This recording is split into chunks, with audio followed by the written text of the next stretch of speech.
You know that feeling, that little whisper inside that says, maybe you're meant for something a bit bigger, a bit more, I don't know, vibrant. Mm-hmm. But then right alongside it, there's this other voice, isn't there? The heavy one? Oh, yeah. The one full of doubt. Exactly. Yeah. Telling you that whole living your best life thing, Yeah. that's for, well, other people, someone else. Someone more talented or maybe more confident or just Yeah. different somehow. Right. That feeling of being stuck, that nagging self-doubt.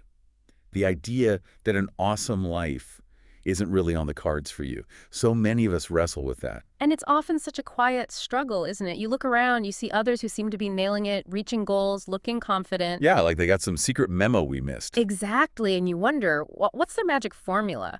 But so much of it, what we often don't realize is how much of that battle is happening inside. It's rooted in beliefs, patterns, stuff we might not even consciously know is there. Absolutely. And that internal landscape, that's exactly where we're headed in this deep dive today. A listener actually brought this source to us. It tackles these feelings head on, very directly. Oh, what is it? It's the book, You Are a Badass, How to Stop Doubting Your Greatness and Start Living an Awesome Life by Jen Sincero. Ah, yes. That title certainly makes an entrance. It's definitely made waves in the self-help and personal development world. Right. You can't really ignore it. No, you can't. It's known for that conversational, almost humorous tone, but it doesn't shy away from the tough internal stuff. It really zeroes in on mindset, belief systems, the things that either empower us or, well, keep us stuck. Badass. It sets a tone, doesn't it? So our mission here for this deep dive is to really unpack the core ideas, the strategies from this source. Mm-hmm. How does the book say we can even identify those invisible walls we build? And more importantly, how do we dismantle them? What are the practical steps? It's exactly. What are the actionable things it suggests for tapping into that potential, for living a life that feels, awesome? According to this book, anyway. Mm-hmm. What are the big takeaways for you listening right now if you're feeling like, okay, maybe it's time for a shift? What's interesting, I think, is that it doesn't just point out the problems. It offers a framework for understanding why they're there in the first place. Okay. And then it gives these direct, sometimes pretty provocative methods for dealing with them. It really tackles those common internal hurdles head on, using language that, well, it often hits home because it feels so relatable, Okay, let's unpack this then. Sounds like this deep dive might challenge a few things, maybe give us some practical tools. Let's get into it. So, right off the bat, the book lays down this really crucial foundation. Yeah. It argues that our reality, like the life we actually experience day to day, it's massively shaped by our inner world. Right. The internal landscape dictates the external one. And a huge player in that inner world, our subconscious beliefs. The source makes this really strong case that our subconscious mind, especially when we're young, just soaking everything up. Mm-hmm. It's incredibly impressionable. Like a little kid, basically. That's the analogy it uses. Yeah.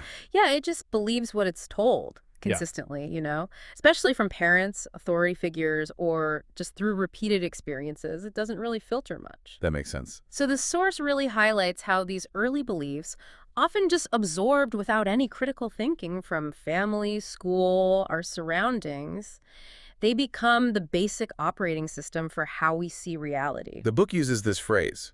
It says, we believe the garbage they feed us just as easily as we believe in, like Santa Claus. Wow, yeah.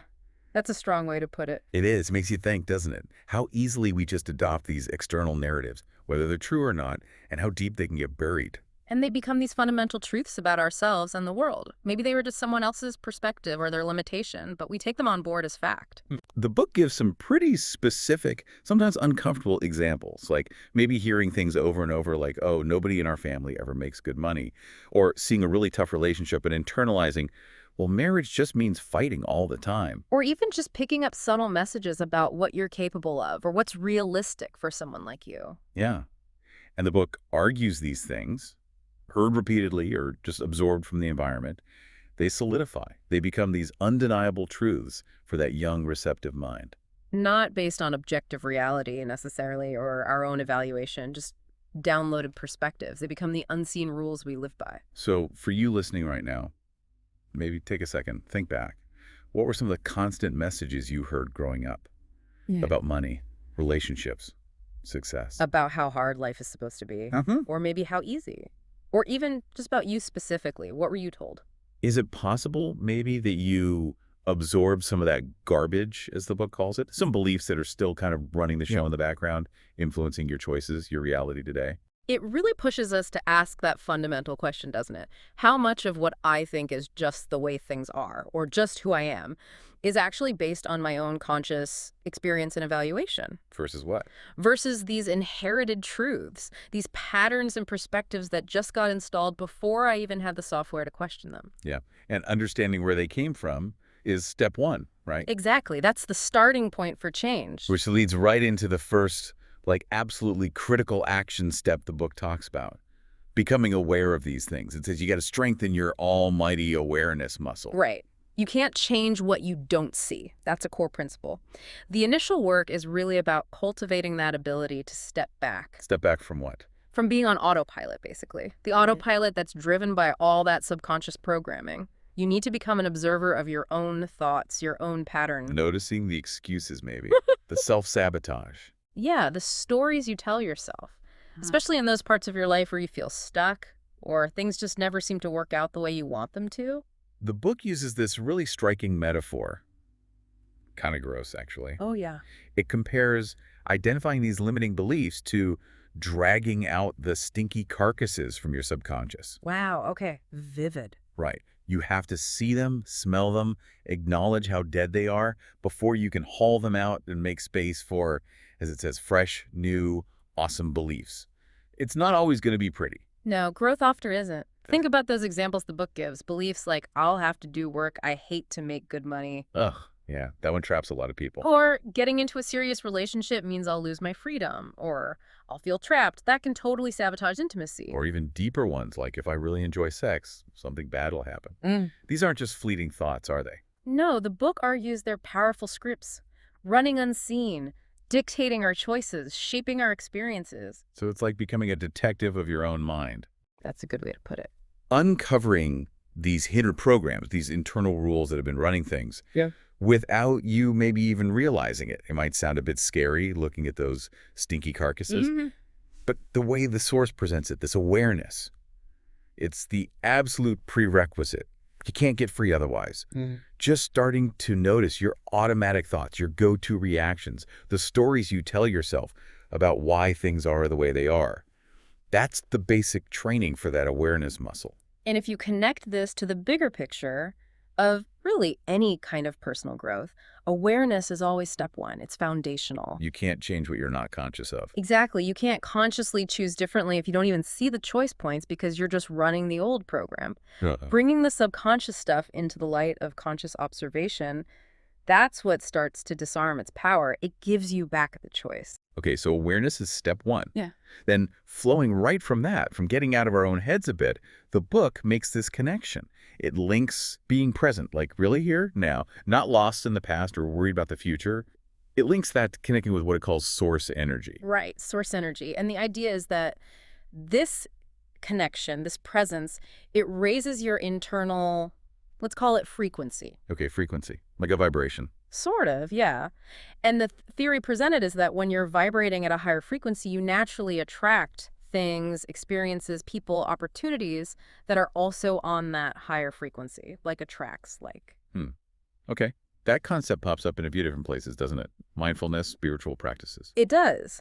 The source presents it in a very accessible kind of no-nonsense way, though. The basic idea is that our internal state, our thoughts, feelings, beliefs, the energy they generate, creates this vibrational state of frequency. And that influences what shows up in our life. That's the argument, that state influences the experiences and opportunities we draw towards us.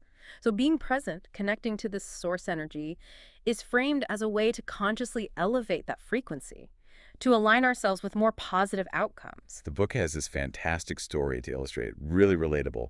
The yoga pose story. Oh, yeah, that's a great one. Where she's holding this really difficult pose, and her mind is just going a mile a minute. Yeah. Right. Like, holy fucking shit, dude, will you hurry up? I think I'm going to rip something that I got to pee. Totally frantic internal monologue, full of fear, resistance, future tripping. Exactly. But then she has these moments, just brief flashes where she just surrenders. She breathes into the discomfort, gets present, and boom. The pain disappears. Yeah. And she feels this amazing connection, like she's one with the universe. That internal battle in the yoga pose, it perfectly captures the struggle, doesn't it? Between that fearful, resisting, overthinking mind. And the state of just being present. Right. The mental yammering, as she calls it, fueled by fear and judgment, creates tension, struggle, physically even. But those moments of surrender, even tiny ones, instantly shift the internal state. The friction drops, she opens up. It's like a mini example of shifting your frequency on the spot. And the practice she suggests is so simple, almost blunt. Shut up, show up, and usher in high-frequency things. Pretty much. Show up the noise in your head, show up fully in the moment, be mindful, and by doing that, you open the door. You allow the good stuff, the opportunities, the connection that's already there. You allow it in because you're not blocking it with resistance and low vibration stuff like fear and doubt and worry. So it's not just about meditating to feel calm. No, it's framed as way more active than that. It's a practical, moment-by-moment way to consciously align yourself with a better flow of energy and, according to the source, attract better experiences. It's an active alignment process. And here's where it gets really interesting for me. It's not just about inner peace. It's presented as a tool for, like, attraction, for manifestation. That's definitely a core theme. By deliberately raising your frequency through being present, through connecting, you're basically getting out of your own way. You're creating an energetic state where good things can actually reach you more easily. That's a powerful idea. That how you feel inside isn't just a feeling, it's actively shaping what happens outside. It puts a lot of responsibility and potential power back into our hands. Okay, so we've got the foundation. Understand the inner world, the subconscious beliefs, build awareness, connect to source energy through presence. And the book really starts tackling the big obstacles, internal and external, that pop up when we actually try to change. Right. Starting with the ego. Yes, and it draws this really clear line between what it calls the ego and the true self. And it's important to get the book's definition of ego here. It's not just about being cocky or arrogant, though that can be part of it. What is it then, according to the source? The ego is the shadow self. It's the part of us driven by fear. It constantly needs validation from outside, operates from that victim place. Why me? Why does this always happen? It lives in the head, analyzing, worrying. And it believes in limits. Fundamentally, yes. Limitation, scarcity, what's not possible. Okay. And the true self is the opposite. Pretty much. The true self is connected to that source energy we talked about. It finds validation from within. It's proactive, creative, operates from love and possibility. It lives in the present, not stuck in the past or future. And it believes in potential, synchronicity, even miracles. That framing of the ego as the shadow self is really insightful. It highlights that part of us that kind of paradoxically tries to keep us safe by keeping us small. Exactly. It's driven by those deep fears, failure, judgment, not being good enough, the unknown, fears that might have started as self-preservation. But end up becoming walls. Right. Walls that stop us from growing, exploring, being fully ourselves. Okay, let's unpack this a bit more. It's not just about being full of yourself. The ego here is that nagging, insecure voice. We all have it, right? No, absolutely. The one telling you, don't try that. Don't speak up. Just stay where it's safe, where it's predictable. Even if safe and predictable is actually miserable. That internal tug of war. Yeah. The part of you that wants to leap and explore, being held back by the part that just wants to hide out in what the book calls the big snooze. Yeah. You probably recognize that feeling listening right now. And psychologically, you can see how this ego functions like a bundle of defense mechanisms, ingrained thought patterns, maybe developed way back based on those subconscious beliefs we talked about, designed to protect the vulnerable self. But they get rigid. Over time, yeah. They solidify into these structures that, while maybe meant to protect originally, end up blocking authentic living and growth. It's like wearing armor that's so thick you can't move or see properly. And speaking of barriers, the book, give a heads up, says when you decide to step out from under that ego, leave the comfort zone, wake up from that big snooze, expect resistance. Yes.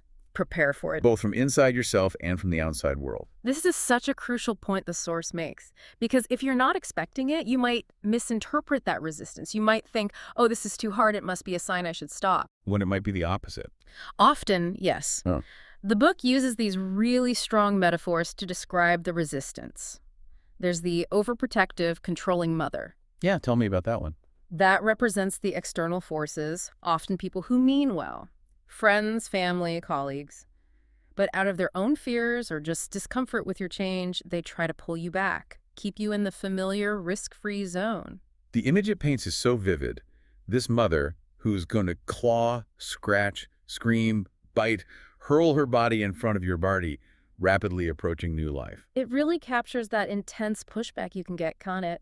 When you start making big changes that upset the balance or challenge how people see you, growth can feel threatening, not just to us, but to those around us too. Yeah, that really resonates. And then there's the comparison to withdrawal, like quitting smoking or drugs. Okay, how does that work? The book acknowledges that when you first step out of your comfort zone, shed those old limiting beliefs, you might actually feel worse for a bit. Like detoxing. Exactly. It uses language like hacking up all this nasty crap, ridding your body of toxins, shaking, sweating, puking. It's presenting change as this messy, uncomfortable purification process before you feel the real benefits of being free. Wow, that's confronting, but probably accurate for deep change, right? It definitely challenges the idea that growth should always feel good or easy. It does. And the source also mentions the chaos that can seem to erupt from the big snooze itself when you try to move. Like suddenly your computer crashes, trees fall down, you get the flu, the roof caves in, you sit in gum. Random bad luck. The book argues it's often not random. It might be a form of self-sabotage or the system trying to maintain its old equilibrium, creating problems to distract you, to pull you back to the familiar. It's not necessarily the universe plotting against you. So if we connect this to the bigger picture, Mhm. this resistance, internal, external, even the seemingly random chaos, it's not personal punishment. No, it's presented as a predictable response to disruption. Any system, your internal psychological one, your external social one, seeks balance, seeks equilibrium. When you shake things up by choosing to grow, the system naturally pushes back. So recognizing it for what it is, that's Yeah. the key. Absolutely. Seeing it not as a stop sign, but often as a sign you're actually on a path of real transformation, that's crucial for having the persistence to push through it. Which leads right into another huge obstacle. The book hits hard, Hmm. caring way, way too much what other people think. Oh, the big one. Yeah. Source says living your life constantly filtered through that fear of judgment. It throws a wet blanket of ho-hummery over everything. Instead of the alternative, which is living in celebration of who we are. And acknowledges the deep roots of this, right? The old survival instinct, don't get kicked out of the tribe, because that used to mean death. Acceptance was everything. But then it reframes it powerfully for today. It points out, look, now you have the freedom, the ability to start or find another tribe that's more your style. A tribe that gets you. Exactly. One where you're celebrated for being you, surrounded by people you adore who adore you back, instead of twisting yourself into knots to fit in with people who maybe don't even align with you anymore. And it suggests that as you step more into your authentic self, caring less about external approval, Yeah. you might get to a point where you no longer remember the names of the people whose approval you so desperately thought you would die without. Wow. That really lands, doesn't it? It does. It makes you realize how much energy we pour into worrying about the opinions of people who might not even matter in the long run. It's so hard in practice, though. That need for approval, for belonging.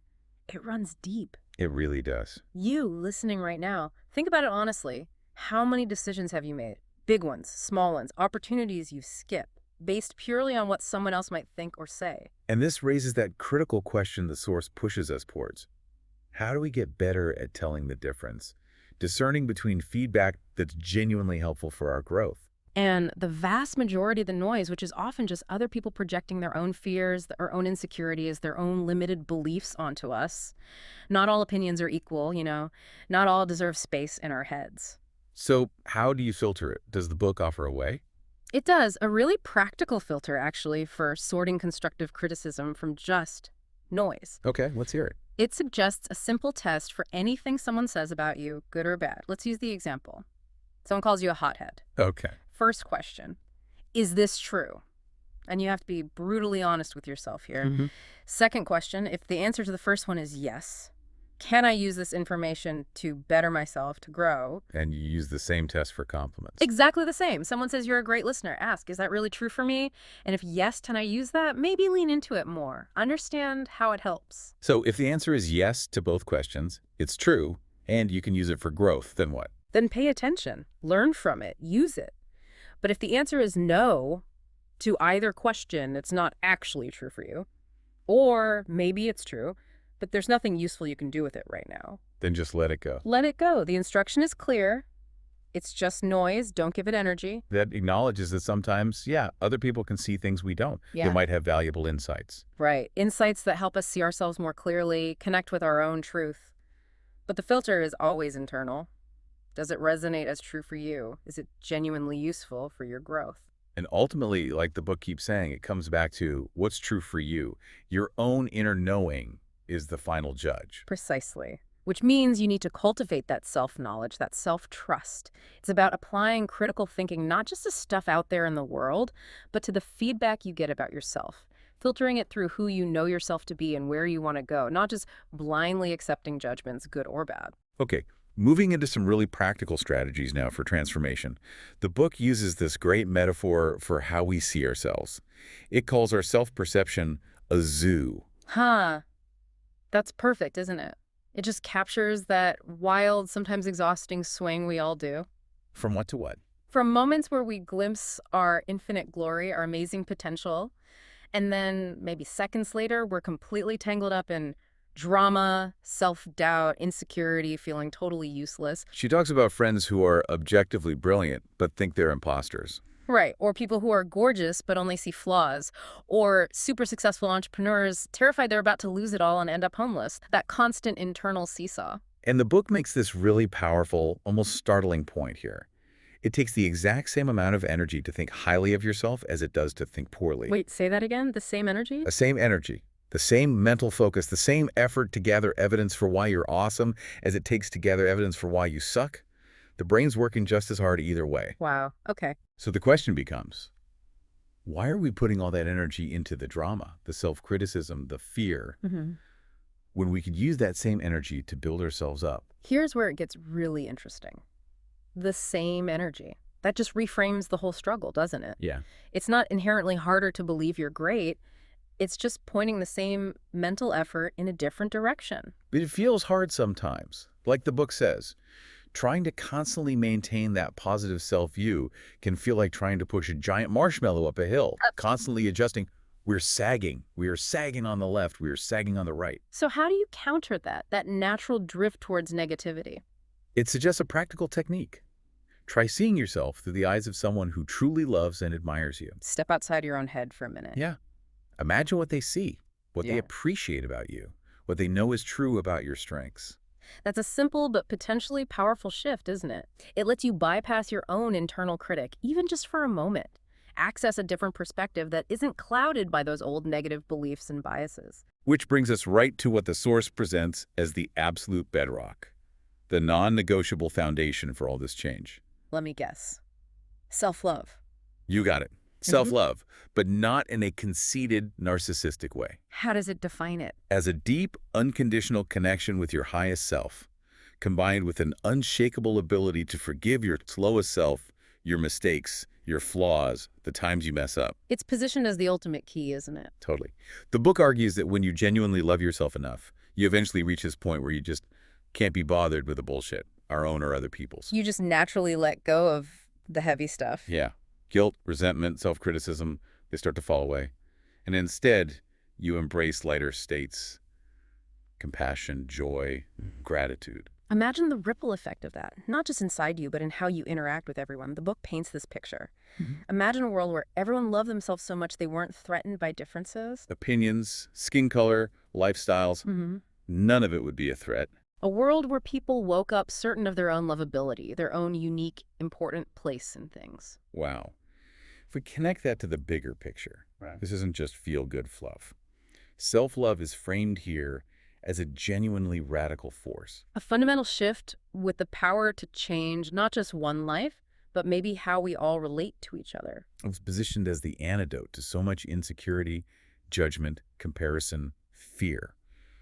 The stuff that fuels conflict and unhappiness. You, listening, really think about that. How would your interactions change? Your response to criticism?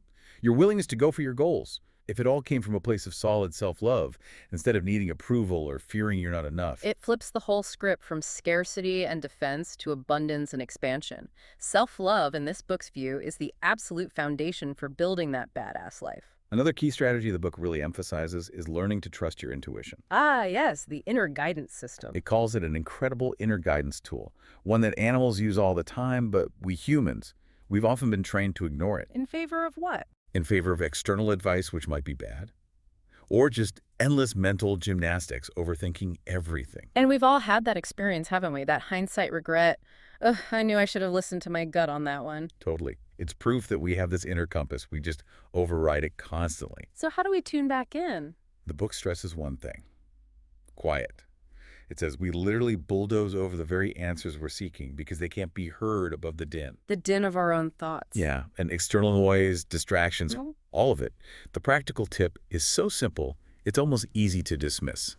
Just dedicate 5 minutes of quiet time every day. Just 5 minutes. Just 5 minutes. That simple act of creating space, silencing the noise inside and out, is presented as the essential condition for even hearing that deeper, quieter wisdom your intuition offers. It ties right back to being present, connecting to source energy. In the quiet, you open the channel. Okay, let's dig into this. How do you actually hear that inner voice when your head is usually so full? Planning, worrying, analyzing. Right. The book's point seems to be that intuition isn't usually shouting.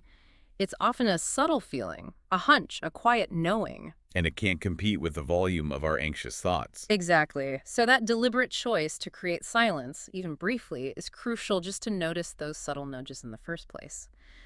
From a psychological angle, you could think of intuition as maybe rapid, unconscious pattern matching based on all your stored experience, or tapping into processing that happens below conscious thought. Whatever it is, it needs quiet to be heard. Pretty much.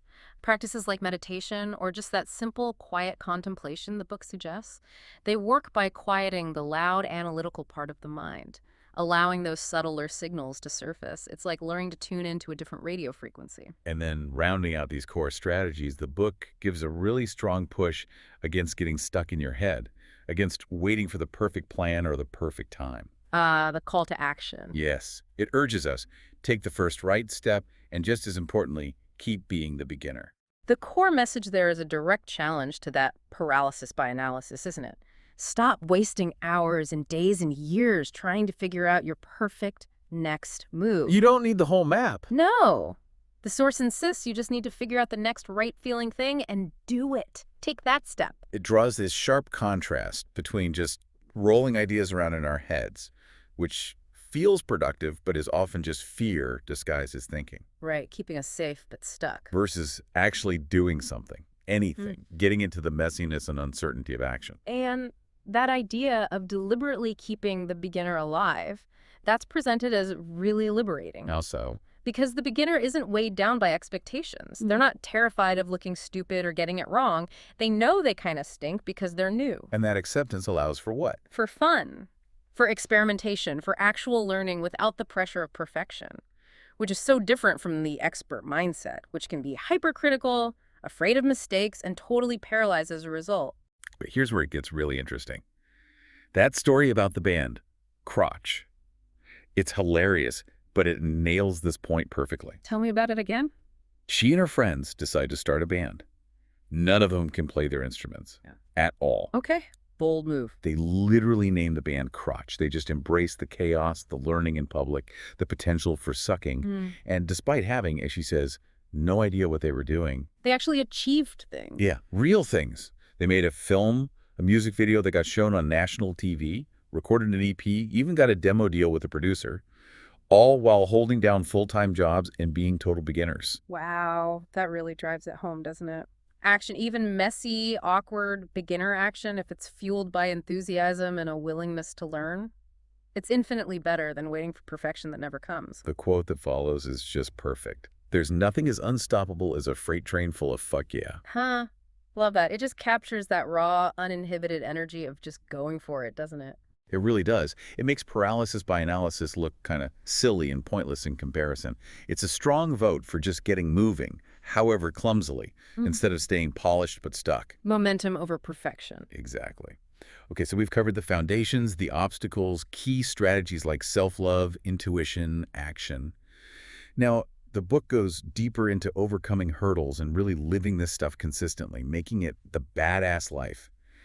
And one area it really stresses is giving. Right, and not giving like it's a chore or only when you feel like you have extra. How does it frame it? As a joyful, fearless act. An act rooted in faith, in trusting that the universe is abundant, that there's always enough. Holding on tight, hoarding, being afraid to give, that comes from scarcity thinking. And giving freely, joyfully. Hmm.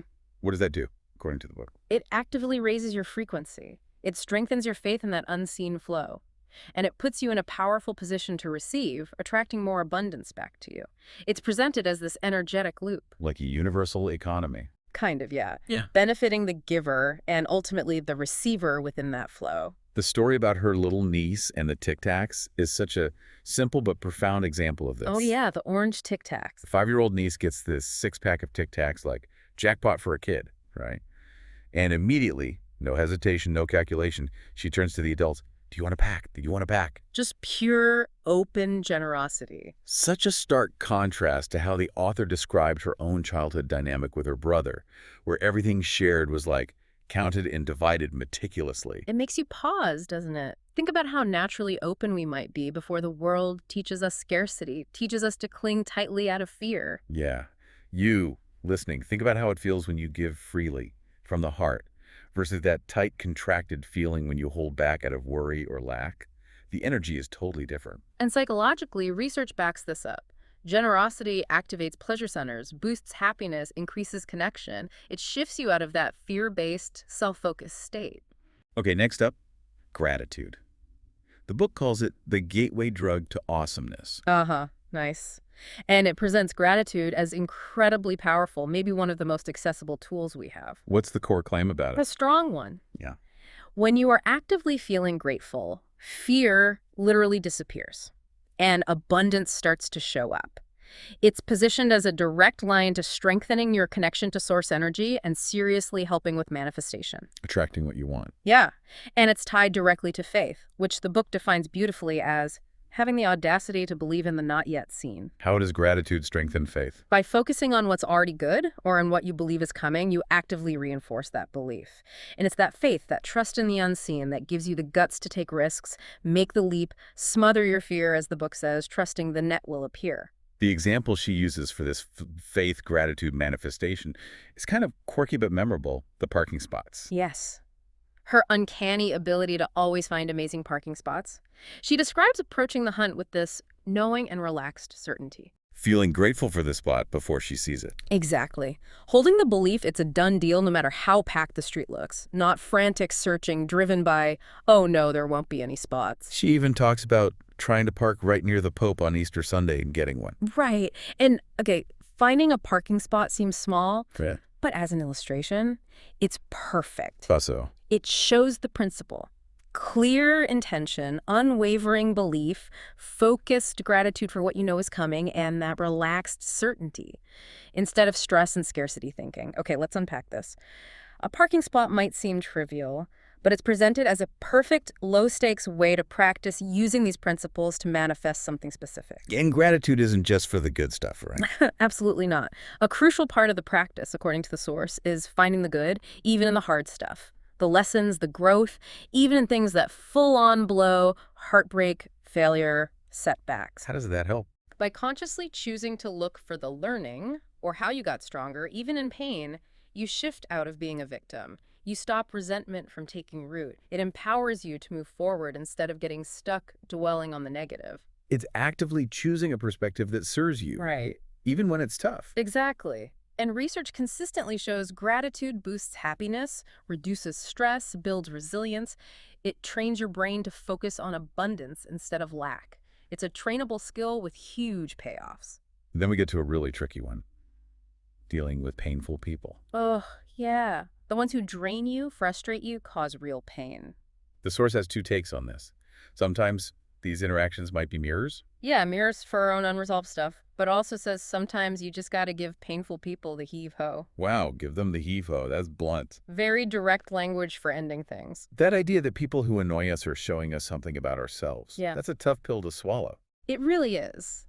The book suggests that what drives us craziest in others often taps into something in ourselves we don't like, maybe our own insecurity or dishonesty or judgmental tendencies. So confronting the situation might force us to look at our own gnarlier aspects, as she puts it. So difficult interactions can be growth opportunities, initially. Potentially, yes. But the book draws a very firm line. It distinguishes between using it for self-reflection versus just enabling bad behavior. What's the difference? It's about rising to the occasion by standing up for your highest self, expressing your needs, setting boundaries, even if the other person throws a shit fit about it. That's different from just enabling their dysfunction because you're afraid to make them uncomfortable or avoid conflict or feel responsible for their feelings. Tough love is still love. That's the argument. Sometimes setting a firm boundary or letting someone, yes, too committed to their dysfunction. Yeah. And in those cases, sticking around out of obligation or false hope isn't noble, it's self-destructive. Leaving becomes an act of self-preservation, self-respect, necessary growth. It's not about martyrdom. It's about recognizing your own well-being matters, and sometimes requires distance from toxic dynamics. Exactly. And the source actually gives steps for how to cut ties when you need to. It does. Very practical. Step 1, feed your head. Stay strong in your decisions. See it as being kind to yourself. Okay. Step 2, know why you want out. Be clear on the specific chronic patterns that are the problem. Not just vague feelings. Right. Step 3, get clear on your message. Make it about you and your experience. This isn't working for me. This makes me feel bad. Not just blaming them. And the crucial fourth step. Eliminate the negotiation. State your decision clearly, firmly. It's final. No room for arguments or manipulation. That framework really emphasizes boundaries, self-worth, clarity. It provides a roadmap for a really difficult conversation, keeping you grounded in your own needs and truth. Here's where it gets really interesting for me. That initial idea that irritating people might be mirrors, that requires some serious, uncomfortable honesty. Definitely. But then pairing it with clear permission and instructions on when and how to walk away if the dynamic is just chronically painful, that feels like a really complete approach to navigating difficult relationships from a place of strength. It covers both the internal work and the external action needed. And then's the huge emphasis the book puts on just making a decision, a real one, not wishy-washy. Right. A no-nonsense decision. It points out the word decide literally means to cut off. Cut off from what? From all other options, all distractions. That's why it's so hard for people. It feels final. The book talks about all the ways we avoid deciding, doesn't it? All driven by fear. Yeah, waffling forever, making impulsive choices just to escape the discomfort. Trying to keep all doors open so we don't miss out, which means we commit to nothing or doing nothing at all because we're scared of making the wrong choice. Because when you make a real decision, a full one, The book argues you sign up 100%. You commit your energy, your focus, and you keep moving towards that goal even when obstacles pop up, even when it gets uncomfortable. and if you haven't truly decided, if you've left exactions, escape hatches open. You'll probably quit. As soon as it gets hard or boring or uncomfortable, as the book says, doing big things, the shit is not for sissies. If it were easy, everyone would already be living amazing lives. So how do you get better at deciding? Any tips? Yeah, practical steps again. Give yourself a deadline. Make the decision by X date. Tune into your intuition for quicker, feeling-based choices sometimes. Eliminate the negotiation entirely, like quitting smoking. One itty-bitty drag wrecks the commitment. You're either in or you're out. And the big one. Stick like glue. Once you decide, tenacity is everything. Persistence. The examples are great. Fred Smith getting a C on his FedEx business plan but doing it anyway. Or the crotch band, pushing on even when they sounded awful at first. These stories show the decision itself and the commitment to stick with it are often more critical than having the perfect plan from day one. The only failure is quitting. Everything else is just gathering information. That quote is such a game changer for how you view setbacks. Totally reframes it. Failure isn't the end, it's just data. Input for your next move. It kills the shame around hitting bumps. It shifts you from that fixed mindset, oh, I failed, I'm useless, to a growth mindset. Okay, that didn't work. What did I learn? What's next? And psych research backs this up. Commitment, perseverance through obstacles, they're huge predictors of success. This chapter gives you tools to build that muscle. Okay, finally, the book pulls it all together. What does it actually mean to live the badass life day to day? And it boils down to action. The phrase used is doing versus spewing. Love that. Simple, direct.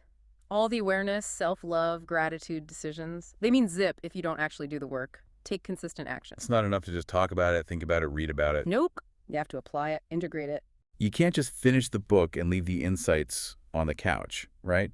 The whole point is to carry the benefits with you, the stress relief, the joy, the connection, the butt-kicking power. Carry it into your day. It has to become embodied change, not just an intellectual exercise. So the source offers a bunch of practical tips for this integration, for keeping the momentum going. Yeah, like give your bad habits the heave-ho. Identify those automatic unconscious habits, the stuff you do without thinking that are keeping you stuck in dissatisfaction, and consciously choose and plan to change them. And breeze amongst the people. Right. The reminder that your connection to source, your inner power, isn't just for meditation cushions. It's available 204/7, wherever you are. Practice tuning in throughout the day. Just pause and breathe, even in chaos. This one might make people uncomfortable. Pay for help coaching. Mm-hmm. The book strongly suggests investing in professional help coaching, therapy, mentoring is often the fastest way to make big, lasting changes. Compares it to athletes needing coaches. Exactly. Even elite athletes keep getting coached, thinking you have to figure it all out alone. The book calls that potentially arrogant if you haven't actually proven you can do it alone yet. And delegate or die, that hits home for a lot of us. Oh yeah, stop being a control freak or too cheap to get help, trying to do every single little thing by yourself. You can't grow a business, get promoted, be a chill parent if you're drowning in managing every tiny detail. Okay, let's unpack delegation quickly. The resistance is usually nobody can do it as well as me, or fear of losing control, or it takes too long to explain. Right, but the book frames it as essential for growth, non-negotiable. It's about leverage, using other skills and time so you can focus on your unique contribution, your genius zone. Makes sense. And related to that, remember, you are #1. Which isn't selfish. It's recognizing you can't pour from an empty cup. Prioritize your own needs, your energy, your most important work first. Don't let everyone else's demands drain you dry. Like avoiding email or social media first thing until you've done your deep work. That's a perfect practical example. And pushing back on hustle culture. Take time off. Challenging the "I'm too exhausted" excuse. Yeah, the belief that the world stops if you take a break. The book says that's unhealthy and kind of arrogant. Chronic stress makes you sick. Doing inspiring things that feed your soul isn't a luxury. It's vital for a good life and for being effective. And then, facing fear head on, face your fears and flip the fear. The core idea. Most fears are just made-up future scenarios that probably won't happen. And even if they did, maybe they wouldn't be as bad as you think. Maybe they'd even lead somewhere unexpected, even good. She uses that wild orgasm example. So how do you flip it? Identify the specific fear. What are you really afraid of? Then consciously reframe it. Ask, what if the opposite happened? What's the best-case scenario? Like the writing example. Afraid of looking like a giant weirdo pervert freak. Flip it. What if you reveal yourself as a brilliant, funny, insightful writer and people love it? Actively focus your mental energy on the positive potential, not just the fear. These tips all work together, don't they? Mindset shifts, behavior changes, getting support, creating sustainable change. Exactly. They provide a practical toolkit for weaving these principles into your actual life. And running through all of this, like a golden thread, is that theme of surrender and faith. Right. Surrendering isn't giving up. It's described as free-falling backwards into the unknown and trusting that the universe will catch you. It requires faith, gratitude, allowing. Yes, as opposed to control, mistrust, fear.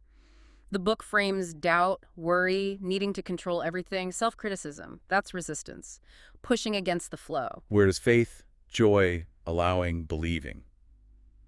That's surrender, aligning with the flow. That's the idea, aligning with source energy, with abundance. And the story that perfectly illustrates this is the Writing Palace in LA. Oh, the manifestation story, yes. She clearly pictured the ideal space, felt what it would be like, believed it was real and available. Sent one email. Sent one email, then consciously let go, surrendered the how and when, went out for sushi. When she got back, An email about the perfect place appeared seemingly out of nowhere. you have to keep the faith, always, even when your ass is on the line.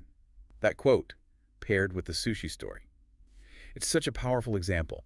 Surrendering the need to control the process after you've set the intention and aligned your energy.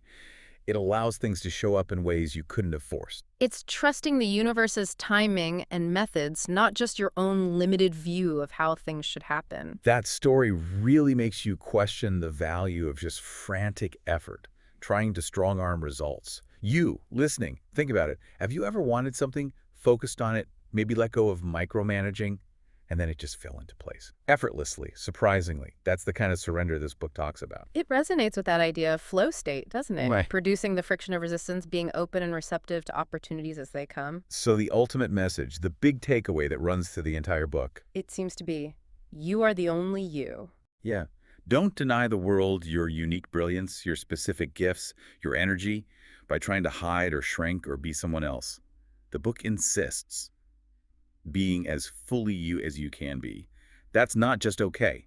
It's why you're here. You're powerful, you're loved, you're surrounded by miracles if you choose to see them. And living as that brightest, happiest, most badassiest version of yourself, that means doing the things that turn you on, the things you're good at that bring you joy. When you do that, the book says you shoot sunbeams out of your eyeballs. Uh-huh, love that image. And that light naturally brightens the world, not by trying, but just by being. Like her Nana, finding miracles in a soda dispenser. Seeing the extraordinary in the ordinary through presence and openness. And circling right back to belief and manifestation, the final reinforcement is, if you want something badly enough, decide you will get it and truly believe it's available. Regardless of current proof, you absolutely will achieve it. Your belief has that much power, according to this source. Wow. Okay, so this deep dive into you are a badass has really taken us on a journey, hasn't it? Confronting subconscious limits, recognizing the ego, navigating resistance, embracing self-love, gratitude, action, intuition, and finally, surrender. The core themes are definitely clear and connected. Radically increase your self-awareness about limiting beliefs. Take ownership of your internal state. See resistance not as a stop sign, but maybe as proof you're moving. Make self-love the absolute foundation. Use tools like gratitude and intuition actively and critically. Get out of your head and take action, even messy action, despite the fear. It really feels like it's about peeling back layers, doesn't it? Layers of doubt, needing approval, feeling limited, to uncover and step into that powerful, unique person the book insists you already are. Ditching the ho-hummery, choosing to shine your light. Because the world actually needs that unique light. And the real power, of course, comes from taking these ideas and actually applying them to your life, starting now. That's the challenge. Absolutely. So based on this deep dive, based on the source's direct challenge to our fears and limits, here's something powerful to really sit with. If, as the book strongly suggests, your biggest fears are mostly just a waste of time, they probably won't happen. And even if they did, maybe not so bad. What's the single boldest step you would take today if fear just wasn't in the equation? What's that one thing you've been holding back on? That's a great question. Or maybe, thinking about that, keeping the beginner idea. What if the awkwardness, the imperfection, the total messiness of starting something new, what if that's not actually a barrier to your greatness, but an essential, maybe even fun part of discovering your next big fuck yeah? Powerful questions to carry with you. Thank you for joining us on this deep dive into You Are a Badass. Definitely some things to chew on.